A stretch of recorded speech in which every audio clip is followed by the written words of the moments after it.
زندگی رواں ہے، دن رات چل رہے ہیں، رزق مل رہا ہے، عزت بھی قائم ہے، اور انسان یہ گمان کر بیٹھتا ہے کہ اللہ شاید راضی ہے، ناراض ہوتا تو کچھ چھین لیتا، مگر وہ نہیں جانتا یہ سب معافی نہیں، صرف مہلت ہے۔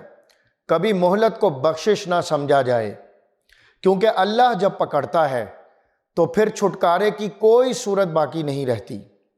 تب اللہ کا فرمان نازل ہوتا ہے جو روح کو لرزا دیتا ہے۔ میں ان کو مہلت دیے جاتا ہوں، میری تدبیر بڑی مضبوط ہے۔ یہ خاموشی انصاف کی تیاری ہے۔ اللہ ہمیں وہ فہم عطا فرمائے جو خاموش لمحوں میں بھی اللہ کی طرف رجوع کا راستہ ڈھونڈ لے۔ آمین یا رب العالمین۔